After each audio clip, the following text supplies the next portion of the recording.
Okay, this is where I'm just going to force myself to do it.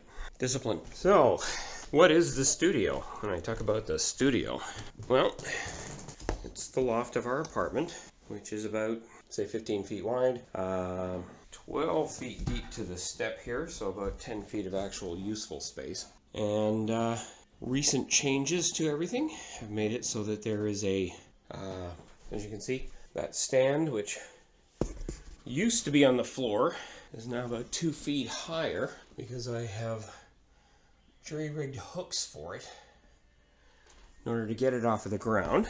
And the big reason for that is the height of this desk meant that when I was doing puppet work here, I was frequently catching the top end of the green screen. I needed the green screen raised for that.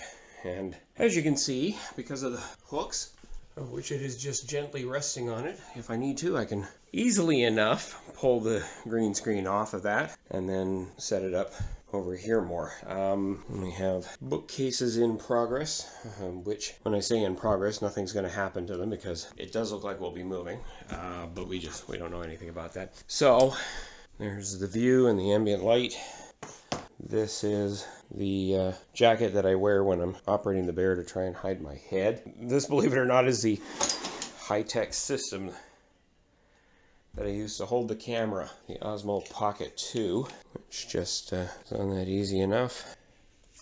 Protective cover comes off, and then it can be turned on and controlled from this smartphone. So, the other things that were done recently in creating that racking, which I'll show you once I take the green screen down, I've managed to get the red curtain behind Duza Bear almost completely off the ground, which is good because frequently before I would end up catching on it. And then of course we have the three-way lighting kit, the overhead light with the weighted side, and of course the other side. And this one I've got the hair dryer taped to. This is a hair dryer. What's the hair dryer for? The hair dryer is the thing that when I'm shooting the Dr. Pepper biplane makes the propellers spin. Even though I have all this space, there's still the setup and takedown. Never have enough room.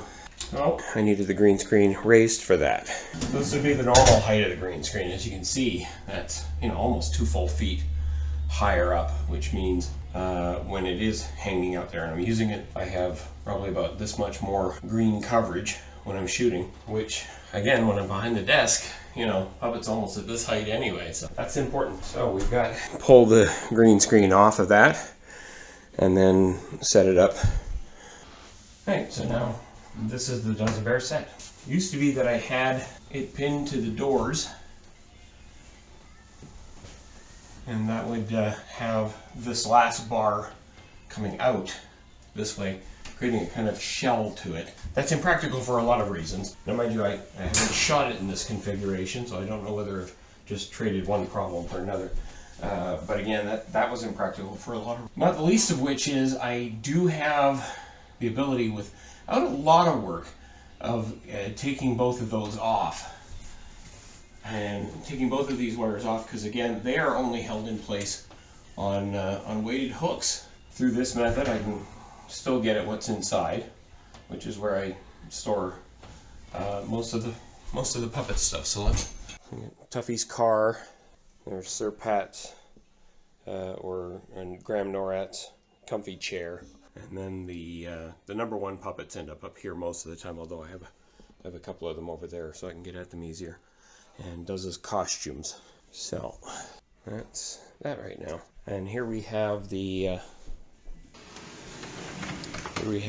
Puppets in Politics, or Later with Jimmy Ferguson set piece, which is folded out of the way right there. And of course Duza Bear.